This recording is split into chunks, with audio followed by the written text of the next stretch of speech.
What is going on, guys? Thanks for checking out this video, and we are starting here today on the bench with the Team Corelli Kagama, and I'm going to show you a couple things here that I went ahead and did to this thing. I bought it as a roller. I've put this together, and now we're ready to take it out for its maiden voyage, the first run, and we're going to test out to see what this thing can do and how it compares to some of my other favorite RCs. So first, I went and made up a wing mount. I got to test this thing out, make sure. I've had a lot of people asking me for a Garage Life RC wing mount, so I made a red one up for this guy. We're going to test it out and see how well it holds up on the Kagama for me. Second, I'm also working on a battery tray. As you can see here, I got rid of the Team Corelli battery tray. I decided to make my own with the Garage Life RC Kevlar straps. I want to see how they secure a battery in here without the front or the back. We're going to utilize a strap to secure the battery. It feels snug, and I think it's ready to go, so we're going to test that out. I also threw in a Hobbywing Max 8 G2, mounted up on this battery tray, nice and snug. Barely fits to get the wire over without needing an extension, but it does. I also loaded up with the Team Corelli high torque digital servo. Seems like it's got some power, so we're going to test that out as well. I went ahead and threw the Easy Run Max 8 combo in here, so we got the motor that goes with it as well. That's all strapped up in here. I put a 16-tooth pinion on to start, so we're going to test out how this thing is out of the box with a 16-tooth pinion. And then I went ahead and threw a receiver in there to match it up with my RadioLink radio here. So we're going to go out, we're going to have some fun with this thing. I think it's ready to go. We're going to put it on 4S, and we're going to see if we can keep this thing clean. I'm just kidding, we don't keep anything clean. It is going to get the Garage Life torture test, and we're going to see how this thing holds up, and these parts that we designed hold up, and if they're ready and strong enough for you guys to have on your rigs. So let's get the lid put on here, the body put on, body pins in, lug nuts tight, and let's go put this thing to the test.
All right, we are back on the bench. Now's a good time to subscribe and hit that thumbs up button before we dig into what is going on here.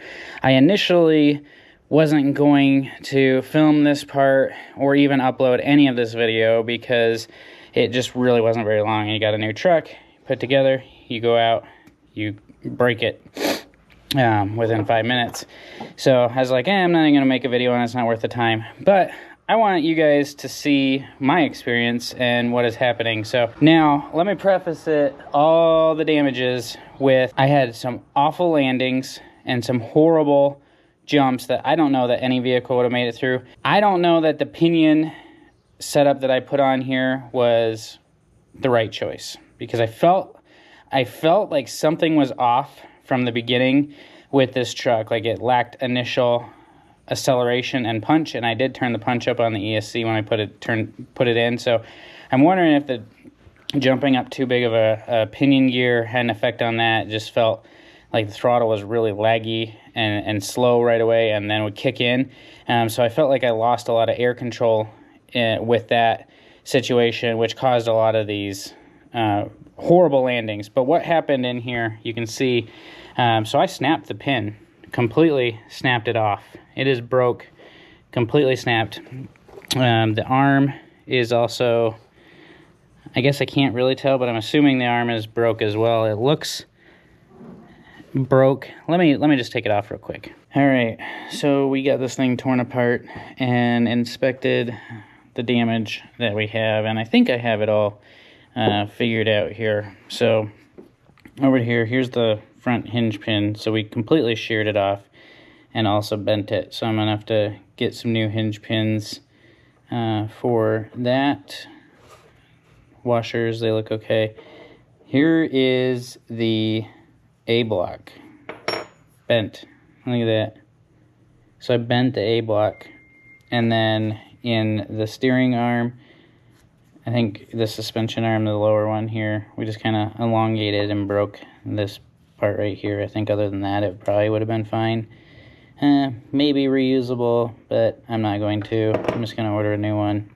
Since I'm going to have to order a suspension pin anyway, or come up with a different solution, but I'll just end up ordering these, and I'll order some extras to stock in the store as well. So the nice part about having Corrali and things going on, if something breaks, I just order some spares to be able to put up on the website for you guys if you guys have the same issues as me. And again, I debated making this video in general because I don't think this has anything to do with Corrali and their parts. And this whole solution, or this whole situation that happened here, I think this was 100% an awkward landing, gearing, and electronics that I just need to get figured out right off the bat. So I'm going to start with the gearing. I'm going to go back down to what is stock. I didn't have a 15, that's what I wanted to go with.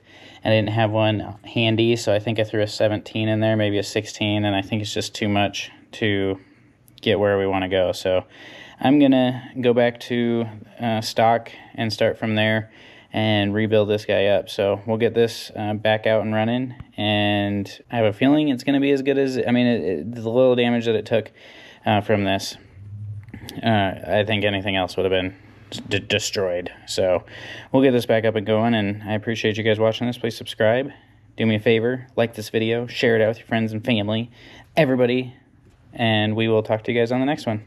See ya.